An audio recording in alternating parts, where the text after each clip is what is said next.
Un ours blessé s'approche des randonneurs. Lorsqu'il voit ce qu'il a dans la bouche, ils sont choqués. Les pins imposants du parc national de Yellowstone se balancent doucement sous la lumière dorée de l'après-midi, leur canopée émeraude bruissant au gré d'une brise fraîche. Clara Morgan inspira profondément, emplissant ses poumons de l'odeur fraîche et terreuse de la nature sauvage. Autour d'elle, le monde vibrait de vie. Le clairon lointain d'un élan, le bavardage des oiseaux voltant entre les branches, le craquement rythmé des bottes sur le chemin de terre sinueux. Elle avait toujours trouvé du réconfort dans cette nature d'une beauté brute et indomptée. C'est pourquoi elle avait consacré sa vie à la conservation, veillant à ce que des endroits comme celui-ci restent intacts pour les générations à venir. Ses compagnons, un groupe d'amis proches de l'université, étaient un mélange de randonneurs expérimentés et d'aventuriers du week-end. Michael, le plus prudent d'entre eux, ajusta les sangles de son sac à dos pour la 3e fois en 1 heure, son regard se balançant nerveusement vers le sous-bois dense qui bordait le sentier. « Je jure que je viens d'entendre quelque chose », marmonna-t-il en se mettant au pas de Clara. « Quelque chose d'important. » Clara sourit, écartant une mèche de cheveux auburn de son visage. « Détends-toi, Mike, ce n'est probablement qu'un cerf. » Elle fit un geste vers l'étendue intacte qui les entourait. « Nous sommes chez eux, tu te souviens? Personne ici ne veut d'ennui avec nous. » Malgré ces paroles rassurantes, le bruissement persistait, devenant plus fort, plus irrégulier. Le groupe ralentit, leur bavardage se transformant en un silence prudent. Le pouls de Clara s'accéléra, ses yeux entraînés scrutèrent les arbres à la recherche de mouvement. Puis un bruit provoqua chez eux une vague de malaise, une respiration lourde et laborieuse juste après le virage du sentier. Clara leva la main, faisant signe à la prudence. Elle avança d'un pas prudent, le cœur battant à tout rompre. Au détour d'un virage, elle sentit son souffle se bloquer dans sa gorge. Un énorme grizzly émergea des broussailles, sa fourrure brun dorée emmêlée de terre et de sang, ses yeux sombres chargés d'épuisement. L'ours boitait, se servant d'une de ses pattes avant, son souffle était saccadé, irrégulier. Mais ce qui maintenait Clara paralysée, ce n'était pas la taille de l'ours ou ses blessures, c'était ce qu'elle portait. Un ourson, petit et immobile, pendait à sa gueule. Cette vision fit sursauter Clara de tristesse. Le corps du petit était inerte, ses membres minuscules pendaient, sa fourrure était couverte de sang séché. Une offrande sans vie. Derrière elle, Michael inspira brusquement. « Clara » murmura-t-il d'une voix à peine audible. « Nous devons y aller. Maintenant. » Mais Clara ne bougeait pas. Elle respirait à peine. La mère ours n'agissait pas de manière agressive. Il n'y eut aucun grognement d'avertissement, aucune charge défensive. Au lieu de cela, l'animal se tenait simplement là, sa grande silhouette se soulevant, ses yeux ambrés fixés sur ceux de Clara avec quelque chose qui lui fit frissonner le long de la colonne vertébrale. Une émotion qu'elle ne s'attendait pas à voir dans le regard d'un prédateur. Le désespoir. Clara en savait assez sur le comportement animal pour reconnaître l'anomalie. Cet ours ne protégeait pas une proie. Il ne les avertissait pas de s'éloigner. Il était épuisé, blessé et, d'une manière ou d'une autre, cherchait de l'aide. Les autres n'avaient pas encore compris ce qu'elle faisait. Sarah poussa un gémissement discret et recula instinctivement. « Clara, s'il te plaît, on ne peut pas. »« Elle ne va pas nous faire de mal », l'interrompit Clara, sa voix douce mais ferme. Ses mains tremblaient légèrement tandis qu'elle s'accroupissait lentement, se faisant plus petite, moins menaçante. L'ours l'observait, les narines dilatées, évaluant la situation. Pendant un moment, aucun des deux ne bougea. Puis, à la surprise générale, l'ours fit un pas hésitant en avant. Clara resta immobile, osant à peine respirer. L'ours hésita, puis fit un autre pas, puis un autre, réduisant la distance entre eux par des mouvements lents et prudents. Michael jura à voix basse. Le reste du groupe resta figé, partagé entre la peur et l'incrédulité. Puis, avec un profond soupir guttural, la mère ours baissa la tête et lâcha son ourson aux pieds de Clara. Un silence de stupeur s'abattit sur la clairière. Le cœur de Clara battait fort contre ses côtes tandis qu'elle fixait le petit paquet immobile devant elle. Elle pouvait entendre ses amis bouger derrière elle, leur souffle venant en bouffées de panique inégale. Mais elle ne se retourna pas. Toute son attention était concentrée sur le petit. Avec une lenteur atroce, Clara tendit la main, ses doigts effleurant à peine le petit corps. Il faisait encore chaud. Un léger tremblement parcourait sa petite carcasse. Il était vivant. Elle déglutit difficilement, son instinct prenant le dessus. des années d'études de la faune sauvage, de travail dans la conservation et la réhabilitation animale l'avaient préparé à beaucoup de choses. Mais jamais à ça. Une mère ours, lui confiant son petit, en quête d'aide humaine. Les doigts de Clara trouvèrent le flanc de l'ourson, pressant doucement. Un souffle faible et tremblant s'échappa de son nez. Elle fut submergée par le soulagement, mais celui-ci fut de courte durée. Le petit tenait à peine le coup. Elle devait agir vite. Elle chercha son sac à tâtons et en sortit la trousse médicale d'urgence qu'elle portait toujours sur elle. Chaque mouvement devait être lent, réfléchi, comme un espoir. Avec des mains prudentes, Clara essuya la saleté et le sang séché, à la recherche de blessures. Une profonde entaille courait le long du flanc du petit, probablement due à une chute ou à l'attaque d'un prédateur. Ses doigts se déplaçaient avec une précision constante, nettoyant la plaie du mieux qu'elle pouvait avec des lingettes antiseptiques. Le petit gémissait faiblement, son petit corps tressaillant au contact. Le bruit fit sursauter la mère ours, un grondement sourd s'échappa de sa gorge. Clara s'arrêta, levant les yeux. « Je t'aide » murmura-t-elle, la voix calme et assurée. « Je te le promets. » Les oreilles de l'ours tressaillirent. Elle ne recula pas, ne fit aucun geste pour l'arrêter. Derrière elle, quelqu'un murmura « Je n'arrive pas à croire que cela arrive. » Mais Clara pressa un pansement sur la blessure du petit, le fixant avec des mains douces. Ce n'était pas grand-chose, mais c'était tout ce qu'elle pouvait faire ici. L'ourson avait besoin d'un vrai traitement, plus que ce qu'elle pouvait lui offrir au milieu de la forêt. Tandis qu'elle se rasseyait sur ses talons, la mère ours fit un autre pas en avant. Clara se tendit, même si elle ne ressentait aucune peur. Lentement, l'ours se mit sur ses pattes arrière, grimaçant tandis que sa jambe blessée tremblait sous son poids. C'est alors que Clara remarqua la profonde entaille sur l'épaule de l'ours, une blessure qui n'avait pas été soignée, suppurant sous son épaisse fourrure. Cette prise de conscience la frappa durement. Cet ours les avait recherchés. Elle avait amené son petit, l'avait offert, non seulement par désespoir, mais aussi par confiance. Un appel silencieux à l'aide, non seulement pour son bébé, mais pour elle-même. Les doigts de Clara se resserrèrent autour de la trousse médicale. Elle pouvait s'éloigner maintenant, partir avant que la situation ne dégénère, laisser les rangers s'en occuper. Ou elle pouvait faire ce qu'elle savait au fond d'elle-même être juste. Clara prit une inspiration lente et régulière et s'approcha. Le regard lourd de la mère ours la suivit, une lueur de reconnaissance dans ses profondeurs ambrées. Clara hésita puis, avec une infinie prudence, tendit la main, ses doigts effleurant la fourrure emmêlée près de la blessure. L'ours ne broncha pas, ne grogna pas, ne bougea pas. C'était le test ultime de confiance, et Clara n'allait pas le rater. La forêt retint son souffle tandis que Clara tendait la main vers l'ours blessé, ses doigts effleurant la fourrure épaisse et emmêlée recouverte de sang séché. La blessure s'étendait profondément le long de l'épaule de la mère ours, déchiquetée et gonflée par l'infection. Cela a dû être douloureux, mais l'ours est resté immobile, la regardant avec ses yeux dorés et fatigués. Le pouls de Clara battait fort dans ses oreilles. Mon instinct me disait que c'était un moment que peu d'humains pourraient vivre. Toucher un grizzly sauvage, non pas par peur ou par agressivité, mais par quelque chose de bien plus rare, la confiance. Son ami se tenait figé derrière elle, trop terrifié pour bouger, trop hypnotisé pour détourner le regard. La voix de Michael s'élevait à peine au-dessus d'un murmure. « Clara, s'il te plaît, tu n'es pas obligée de faire ça. » Mais elle savait qu'elle ne pouvait pas s'en aller maintenant, pas après ce que l'ours avait fait. Avec précaution, Clara ouvrit sa trousse médicale avec des mouvements lents et délibérés, en prenant soin de ne pas effrayer la mère ours. Les tampons antiseptiques, les bandages et les outils étaient tous des outils standards pour le travail sur le terrain, mais jamais dans sa carrière elle n'aurait imaginé les utiliser sur un grizzly. Elle prit un chiffon stérile, l'humidifia avec du désinfectant et le souleva vers la plaie. La mère ours poussa un léger soupir, mais ne recula pas. C'était tout ce dont Clara avait besoin.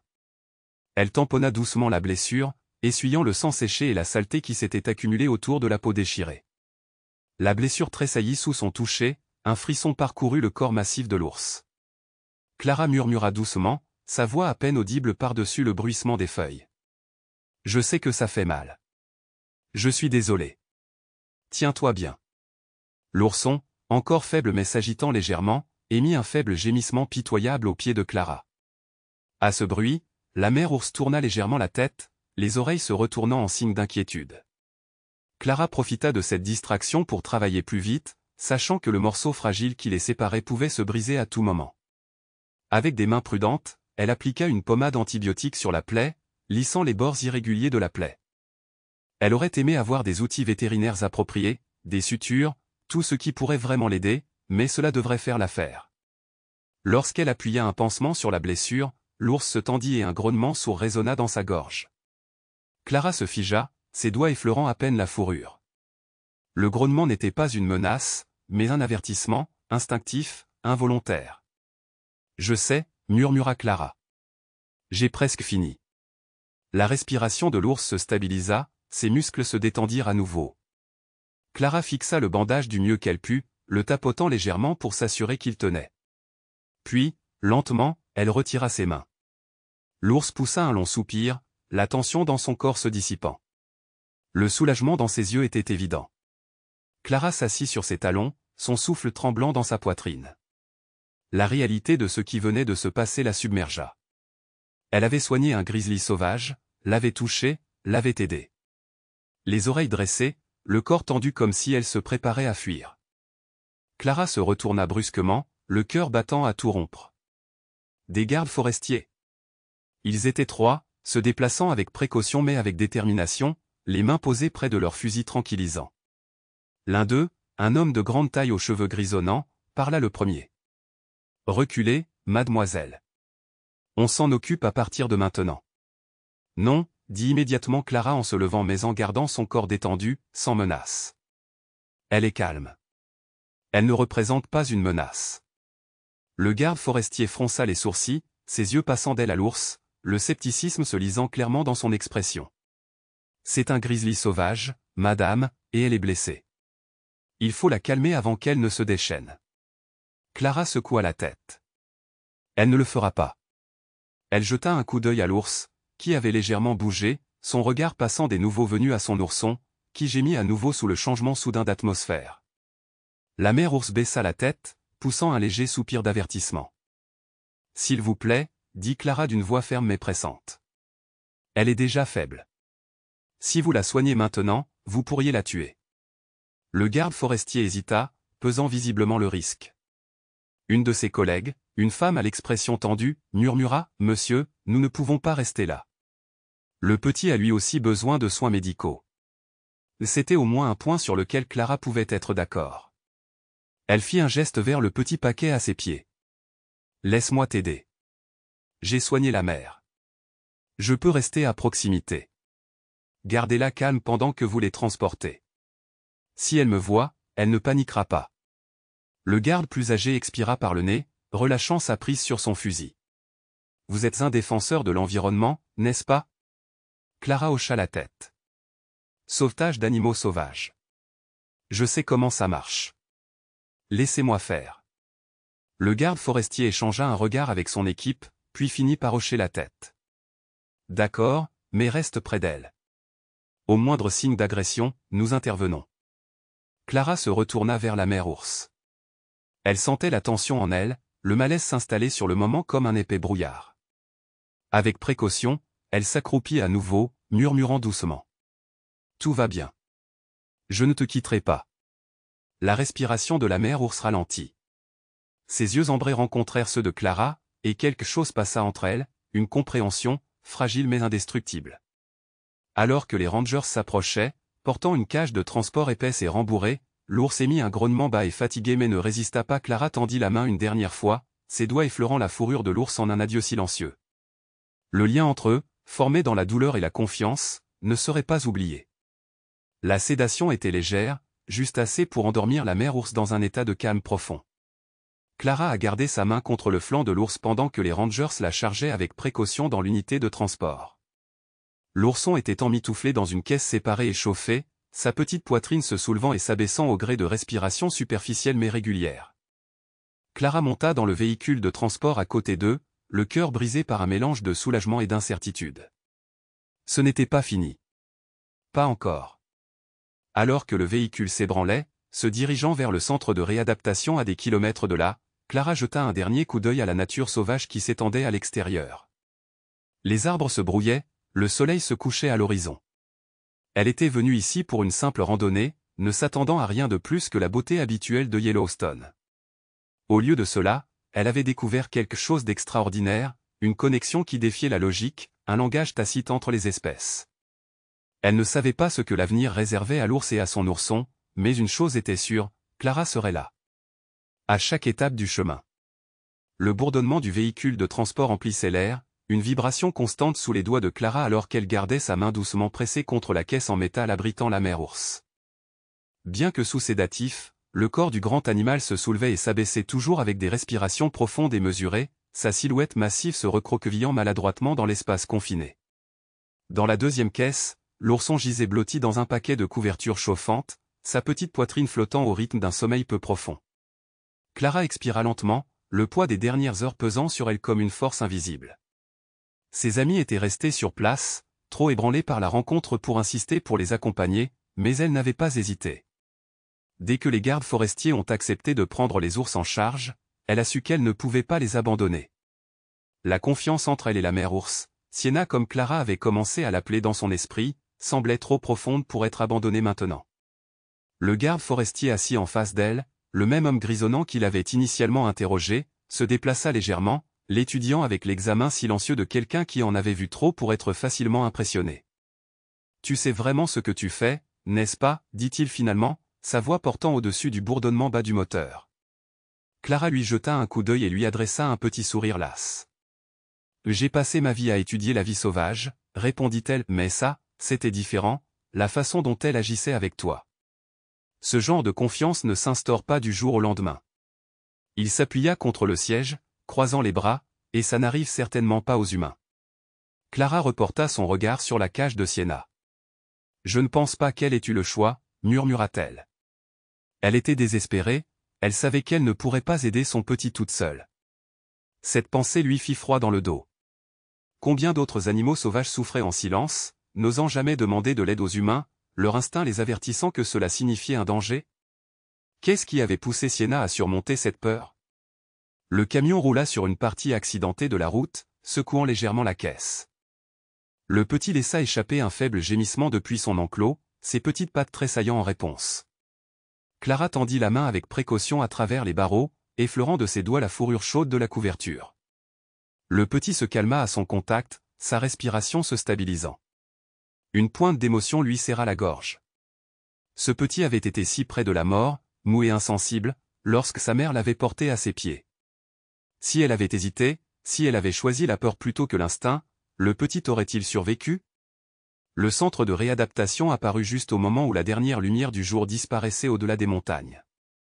L'établissement, niché dans une étendue sauvage protégée, était de taille modeste mais bien équipé, son personnel se consacrant à soigner les animaux blessés. Dès que le véhicule s'est arrêté, l'équipe attendait déjà. Les portes se sont ouvertes et une vague d'activité a éclaté autour d'eux. Les vétérinaires en uniforme kaki se précipitèrent pour évaluer rapidement l'état des animaux. Clara sortit du camion, les muscles raides après le long trajet, mais elle ignora la douleur dans ses membres et la suivit de près. Le petit fut pris en charge en premier, délicatement sorti de la cage et transporté dans la salle d'examen. Clara s'attarda, tiraillée entre rester avec lui et s'assurer que Sienna soit transportée en toute sécurité. La mère ours fut manipulée avec une précision délicate, son corps inconscient transporté dans un enclos séparé conçu pour les grands prédateurs. La sédation commençait à s'estomper, ses énormes pattes tremblaient légèrement alors qu'elle était allongée sur un épais lit de paille. Une vétérinaire du nom de Dr Lillian Park se tourna vers Clara, l'air sévère mais pas méchant. « Vous étiez avec eux quand ils ont été retrouvés ?» demanda-t-elle. Clara hocha la tête. « La mère m'a amené son petit. J'ai soigné ses blessures sur le terrain, mais il a besoin de plus de soins que je ne peux lui en donner. » Le docteur Park l'a étudié, puis a hoché la tête en signe d'approbation. « Tu as bien fait. Peu de gens auraient eu le courage de faire ce que tu as fait. » Elle fit un geste vers le petit. « Il est faible, mais il se bat. S'il réagit bien au liquide et au traitement, il devrait se rétablir. » Les épaules de Clara s'affaissèrent de soulagement. « Et la mère ?» Le vétérinaire a hésité. « Elle est plus résistante. La blessure à l'épaule est profonde, mais ce qui m'inquiète le plus, c'est son état général. Elle est mal nourrie et a probablement du mal à trouver suffisamment de nourriture avant d'être blessée. Si elle ne reprend pas ses forces, elle ne pourra pas produire suffisamment de lait pour son petit. Le cœur de Clara se serra. Que pouvons-nous faire? Soupira le docteur Park en passant une main dans ses cheveux noirs. Pour l'instant, nous la surveillons et lui fournissons des compléments alimentaires si nécessaire. Si son état ne s'améliore pas, nous devrons envisager des options de soins à long terme. Clara comprit ce qu'elle voulait dire. Si Sienna ne parvenait pas à se rétablir complètement, la relâcher dans la nature ne serait pas une option. Cette pensée lui retourna l'estomac. Elle s'était promis que leur histoire ne s'arrêterait pas là, que Sienna et son petit rentreraient chez eux. Elle refusait de croire le contraire. Les jours se succédaient dans un cycle de soins et d'observation. Clara quittait rarement l'établissement, se consacrant à aider l'équipe vétérinaire du mieux qu'elle pouvait. Le petit, qu'elle avait commencé à appeler Aspen, a montré des progrès remarquables dès la première semaine. Chaque jour qui passait, son petit corps devenait plus fort, ses gémissements autrefois fragiles se transformaient en grognements enjoués alors qu'il tapait sur les couvertures de son enclos. Sienna, cependant, continuait à lutter contre l'incertitude. Même si elle mangeait, ce n'était pas suffisant. Son énergie ralentissait pour revenir. Clara passait des heures assise près de son enclos, parlant doucement même lorsque l'ours semblait à peine conscient de sa présence. Elle ne pouvait pas expliquer pourquoi, mais elle sentait que Sienna avait besoin d'entendre sa voix, avait besoin de savoir qu'elle n'était pas seule. Un soir, alors que Clara était assise en tailleur juste derrière les barreaux renforcés de l'enclos, elle a aperçu un mouvement dans sa vision périphérique. Lentement, Sienna releva la tête, ses yeux dorés clignant lentement avant de se fixer sur ceux de Clara. Le moment s'étendit entre elles, silencieux et non exprimé. Puis, avec effort, Sienna déplaça son corps massif, son épaule blessée tremblant sous le poids. Clara retint son souffle tandis que l'ours, très lentement, se redressait. « C'est le mouvement le plus important qu'elle ait fait depuis des jours », murmura-t-elle. Clara l'entendit à peine. Elle ne pouvait se concentrer que sur les pas lents mais déterminés de Sienna qui se dirigeait vers le bord de l'enclos. Elle s'arrêta à quelques centimètres des barreaux, les narines dilatées alors qu'elle respirait l'odeur de Clara. Puis, dans un geste qui lui coupa presque le souffle, Sienna baissa sa tête massive et laissa échapper un souffle bas et grondant. Pas un grognement. Pas un avertissement. Quelque chose d'autre. Quelque chose de plus doux. Clara n'osait pas bouger. Des larmes lui piquaient les yeux, une vague d'émotion montait dans sa poitrine. Ce n'était pas de la soumission, ni de la dépendance, mais de la reconnaissance. Une reconnaissance silencieuse de la confiance qui s'était établie entre eux.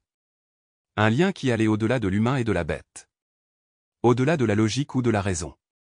Clara expira, sa voix à peine plus haute qu'un murmure. Tout ira bien. Sienna cligna lentement des yeux. Puis, comme si elle avait compris, elle poussa un long soupir et se recoucha. Mais cette fois, pour la première fois, elle ne se détourna pas. Elle resta, les yeux ouverts, à regarder Clara dans la lumière déclinante. Les premiers rayons de l'aube filtraient à travers les arbres à l'extérieur du centre de rééducation, projetant des traînées de lumière dorée sur les enclos silencieux. Clara était assise, le dos contre les barreaux renforcés de l'enclos de Sienna, l'épuisement pesant sur ses membres. Mais elle refusait de bouger. La mère ours avait passé la nuit dans un état d'agitation extrême, se déplaçant et gémissant dans son sommeil, son corps se remettant encore de ses blessures et de la malnutrition. Mais il y avait des progrès. Elle mangeait davantage maintenant, se déplaçait avec un peu plus de force, même si chaque pas était lent et délibéré. Le petit Aspen s'épanouissait à sa manière, devenant de plus en plus énergique de jour en jour. Ses gémissements autrefois fragiles s'étaient transformés en couinements enjoués, ses petites pattes frôlant curieusement les couvertures de son enclos. Cela donnait de l'espoir à Clara, quelque chose auquel elle s'était accrochée depuis le moment où Sienna lui avait confié sa vie fragile. Le docteur Park s'approcha, son bloc-notes sous le bras, les yeux tournés vers l'enclos des ours, avant de se poser sur Clara. « Tu es toujours là » observa-t-elle, pas méchamment. Clara frotta ses yeux fatigués et expira. « Je ne veux pas qu'elle se sente seule » admit-elle en jetant un coup d'œil par-dessus son épaule à Sienna, allongée sur le dos mais éveillée, ses yeux dorés à moitié fermés tandis qu'elle écoutait leur conversation. « Je pense qu'elle va mieux » continua Clara, se forçant à paraître pleine d'espoir, même si l'inquiétude rongeait encore les limites de sa résolution. Le docteur Park soupira, tapotant distraitement son stylo contre le presse-papier. « Elle l'est, acquiesça-t-elle, mais c'est lent. Nous devrons continuer à compléter son alimentation, en nous assurant qu'elle acquiert suffisamment de force pour s'occuper d'Aspen une fois qu'ils seront libérés. » Clara se retourna complètement, posant une main légèrement contre les barreaux métalliques. « Et vous pensez qu'ils le seront ?» La question était posée à voix basse, mais lourde de sens. Le docteur Park hésita, et cette brève pause fit se retourner l'estomac de Clara. « Je veux le croire, » dit finalement le vétérinaire, « mais il n'y a aucune garantie. Si elle ne parvient pas à retrouver une mobilité totale, si elle ne produit pas assez de lait, nous devrons peut-être reconsidérer nos options. » Clara déglutit difficilement. « Captivité ?» demanda-t-elle, à peine capable de prononcer le mot. Le docteur Park hocha la tête. « Un sanctuaire, peut-être. Un endroit sûr. Mais il est trop tôt pour le dire.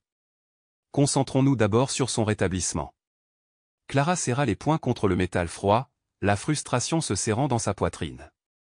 Elle comprenait la logique, la science derrière tout cela, mais son cœur rejetait l'idée.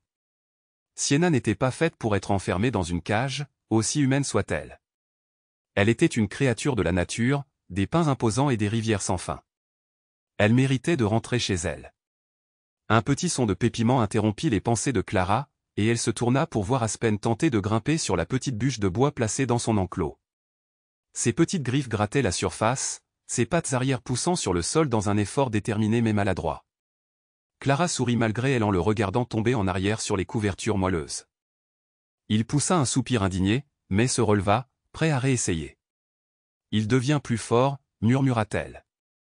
Le docteur Park hocha la tête, une pointe d'admiration dans la voix. « C'est un combattant, c'est sûr, mais sans sa mère, il n'aurait aucune chance dans la nature. » Clara se retourna vers Sienna, qui avait légèrement tourné la tête, les yeux fixés sur l'enclos de son petit. Même affaiblie, elle était consciente, observatrice, désireuse. Clara se leva brusquement, époussetant son jean. « Alors nous devons nous assurer qu'elle est assez forte pour lui, » dit-elle fermement, « quoi qu'il en coûte. » Au cours des semaines suivantes, l'état de Sienna s'est progressivement amélioré. Clara était présente à chaque étape de la vie de l'ours, depuis la première fois où elle s'est levée sans faiblir jusqu'au moment où elle a fait ses premiers pas prudents dans l'enclos. Leur lien avait désormais un rythme, quelque chose de tacite mais d'indéniable. Sienna ne se raidit plus lorsque Clara entra dans la zone d'observation. Elle ne tressaillit plus lorsque leurs regards se croisèrent. La confiance avait été fragile au début, mais elle s'était approfondie pour devenir quelque chose de réel. Aspen, lui, était devenu un tourbillon d'énergie. Sa coordination s'était améliorée, sa nature joueuse s'était enhardie.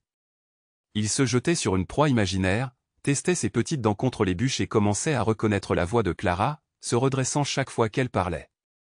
Il était facile d'oublier à quel point il avait frôlé la mort, à quel point il était resté immobile dans les mâchoires de sa mère ce jour-là dans la forêt. Maintenant, il était en pleine forme, et cela signifiait tout. Un soir, Clara se retrouva dans la zone d'observation, regardant Sienna manger le repas préparé à base de poisson et de baille. La lumière dorée du soleil couchant baignait sa fourrure d'une lueur chaleureuse et, pour la première fois, Clara vit quelque chose revenir à la posture de l'ours. La force, la dignité, la nature sauvage qui avait été émoussée par la douleur, mais jamais vraiment perdue. Le docteur Park s'approcha, cette fois sans son bloc-notes habituel. « Nous avons rendez-vous » dit-elle simplement. Clara se retourna, les yeux écarquillés. « Pour une libération ?» Le vétérinaire acquiesça.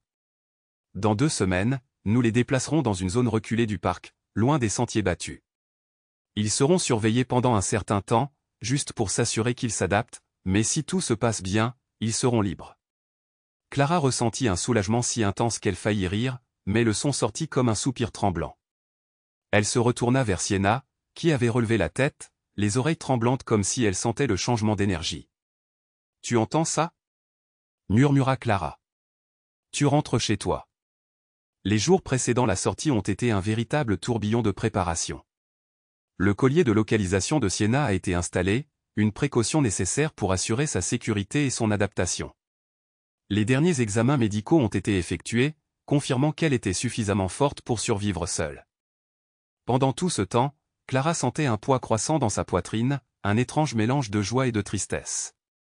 Elle avait passé tellement de temps avec ses ours, elle avait construit quelque chose de rare et d'irremplaçable. Laisser partir la petite ne serait pas facile. Le matin de la libération arriva clair et net, le ciel était une vaste étendue bleue au-dessus des montagnes. Clara voyageait dans le véhicule de transport aux côtés des Rangers, la cage de Sienna fixée à l'arrière, le petit enclos d'Aspen à côté d'elle. Le voyage fut long, serpentant dans les régions intactes de Yellowstone, où les rivières creusaient des vallées et où les pins imposants s'étendaient à perte de vue dans toutes les directions. Lorsqu'ils arrivèrent au site de Libération, le moment leur parut surréaliste. Les enclos furent soigneusement ouverts, les portes métalliques s'ouvrant vers l'extérieur. Il y eut une pause, un silence, puis Sienna s'avança, levant le nez pour respirer l'odeur de la maison. Clara retint son souffle. La mère ours hésita un instant avant d'avancer à pas lents et réfléchit. Aspen la suivit, courant après elle sur ses jambes tremblantes. Clara les regarda disparaître dans les arbres, son cœur battant à tout rompre, mêlé de fierté et de désir. Sienna s'arrêta une fois au bord de la clairière, se retournant légèrement, ses yeux dorés se fixant une dernière fois sur ceux de Clara. Cela ne dura qu'un instant, un souffle, et puis elle disparut. Clara expira, un petit sourire doux amer tirant sur ses lèvres. Elles étaient là où elles devaient être, et cela suffisait. La forêt les engloutit et Clara resta immobile, le souffle coupé dans sa poitrine tandis que les dernières traces de Sienna et d'Aspen disparaissaient dans la nature. Les arbres bruissaient dans leur sillage, un dernier murmure d'adieu avant que le silence ne reprenne possession de la clairière. Les rangers murmuraient entre eux, satisfaits de cette libération en douceur, mais Clara les entendait à peine, ses doigts enroulés dans le tissu de sa veste, résistant à l'envie de les poursuivre, de les rappeler, de s'attarder dans l'espace où la confiance s'était construite et maintenant rompue par la simple et inévitable force de la nature qui reprenait la sienne. Elle avait toujours su que ce moment viendrait. Elle s'était battue pour l'obtenir. Pourtant, les regarder partir, voir ce manteau doré glisser à l'horizon, lui donnait l'impression de perdre une partie d'elle-même. Le docteur Park s'approcha, ses bottes craquant doucement sur le sol. C'était un exemple parfait, dit-elle d'une voix douce. Elle n'hésita pas. Cela veut dire qu'elle est prête. Clara hocha la tête, avalant la boule qui se formait dans sa gorge. Ouais, elle y parvint, forçant son souffle à expirer par le nez. Elle est prête. Le vétérinaire l'a étudiée un moment, puis lui a adressé un sourire entendu. Vous pouvez rester un moment si vous en avez besoin, a-t-elle dit avant de partir aider les gardes à emballer le reste du matériel. Clara poussa un soupir tremblant, les yeux fixés sur la ligne d'arbres où Sienna avait disparu. Une part idiote d'elle voulait croire que peut-être, juste peut-être, elle le ferait. Les minutes passèrent, puis une heure. L'équipe termina son travail et commença à charger les véhicules de transport. Clara resta figée sur place, les bras croisés sur sa poitrine, revivant chaque instant depuis le jour où elle avait rencontré Sienna pour la première fois jusqu'à aujourd'hui. Le poids de ce moment s'installa profondément dans ses os. Elle avait passé des semaines à les surveiller, à gagner leur confiance, à prouver qu'elle était bien plus qu'une simple intruse humaine dans leur monde. Et maintenant, comme ça, c'était fini. Une brise balayait la clairière, emportant avec elle l'odeur fraîche du pin et de la terre humide. Clara ferma les yeux un instant, respirant l'air. Lorsqu'elle les rouvrit, les derniers rangers montaient dans leur véhicule. Le docteur Park se pencha par la fenêtre du passager. « Tu es sûr que tu ne veux pas revenir à vélo ?» Clara secoua la tête. « Je pense que je vais marcher un peu avant de rentrer. » Le vétérinaire lui fit un signe de tête compréhensif. « Prends soin de toi, Clara. » Le moteur s'est mis à tourner, l'un après l'autre, les véhicules ont démarré, leurs traces se fondant dans le sol accidenté jusqu'à n'être plus que de lointaines taches sur le vaste paysage sauvage. Le silence qui a suivi a été absolu. Clara se tourna lentement, observant la terre intacte qui l'entourait. C'était là que Sienna et Aspen allaient recommencer, là où leur vie allait se dérouler sans intervention humaine. Cette pensée aurait dû la réconforter, mais elle ne fit qu'aggraver la douleur dans sa poitrine. Elle n'avait jamais ressenti ce genre de lien auparavant. Ni avec un animal, ni même avec une autre personne. C'était quelque chose de sacré, de rare, et maintenant cela n'existait plus que dans la mémoire. Elle respira profondément et ajusta les sangles de son sac à dos. Elle s'était promis de ne pas s'attarder trop longtemps, mais alors que ses pieds la portaient en avant, elle se rendit compte qu'elle n'était pas tout à fait prête à partir. L'instinct qui l'avait guidée tout du long, qu'elle ne parvenait pas à expliquer complètement, la poussait à suivre, ne serait-ce qu'un petit moment, pour voir le monde à travers les yeux de Sienna une dernière fois. Le terrain était accidenté mais familier, l'odeur de la terre fraîche se mêlant à l'air vif de la montagne. Clara se déplaçait silencieusement, ses bottes faisant à peine un bruit tandis qu'elle traçait les plus faibles signes de leur passage. L'herbe courbée, le murmure du feuillage perturbé. Elle n'essayait pas vraiment de les traquer. Elle voulait simplement sentir leur présence un peu plus longtemps, pour s'assurer qu'ils étaient en sécurité. Une heure passa, puis une autre. Le soleil commençait à décliner, baignant les arbres d'une lueur dorée, lorsqu'elle aperçut enfin quelque chose devant elle. Une perturbation dans les broussailles, une forme familière qui se déplaçait au loin. Clara se figea, le souffle coupé. Sienna. L'ours se tenait au bord d'un ruisseau peu profond, sa silhouette massive illuminée par la douce lumière filtrant à travers les arbres. Aspen se tenait à côté d'elle, tapotant l'eau de ses pattes de manière ludique, envoyant de minuscules ondulations danser à la surface. Clara n'osait pas bouger, craignant que le moindre bruit ne vienne briser ce moment délicat. Mais alors qu'elle se tenait là, quelque chose d'extraordinaire se produisit. Sienna se retourna. Ses yeux dorés croisèrent ceux de Clara de l'autre côté de la clairière et, pendant un instant, le monde sembla s'arrêter. Ce n'était pas de la peur ou de la lassitude dans son regard. C'était quelque chose de plus profond, quelque chose qui fit frissonner Clara. Reconnaissance. Un aveu silencieux de ce qui s'était passé entre eux, de ce qui avait été donné et de ce qui avait été perdu. La gorge de Clara se serra. Elle voulait dire quelque chose, même si elle savait que les mots n'auraient aucun sens, mais elle n'était pas obligée. Sienna avait déjà compris. L'ours soutint son regard encore un moment, puis se retourna vers l'eau, poussant doucement Aspen vers l'avant. L'ourson émit un petit cri de joie avant de bondir vers la rive, son petit corps se déplaçant avec une confiance nouvelle. Clara les regarda partir, son cœur gonflé d'un étrange mélange de tristesse et de joie. C'était là qu'ils appartenaient, là où ils avaient toujours appartenu. Et pour la première fois depuis leur libération, elle croyait vraiment qu'ils s'en sortiraient. Une larme coula sur sa joue, même si elle ne savait pas si c'était de tristesse ou de soulagement. Peut-être les deux. Elle fit lentement un pas en arrière, puis un autre. Sienna ne se retourna pas, n'hésita pas. Le message était clair. Il était temps de lâcher prise. Clara expira et finit par le faire. Lorsqu'elle revint sur le sentier principal, les dernières lueurs du jour s'étaient estompées, ne laissant apparaître que la lueur de la lune au-dessus des pins imposants. Le poids dans sa poitrine s'était allégé, remplacé par quelque chose de plus léger, quelque chose de presque paisible. Elle avait accompli ce qu'elle avait prévu de faire. Elle s'était battue pour eux, avait pris soin d'eux, avait marché à leur côté aussi longtemps qu'elle le pouvait, et maintenant la nature les avait repris. Elle savait qu'elle reviendrait à cet endroit, à ce travail, à ce combat sans fin pour des créatures comme Sienna et Aspen. Parce qu'au final, ce n'était pas seulement leur histoire. C'était aussi le sien. Et ce serait toujours le cas.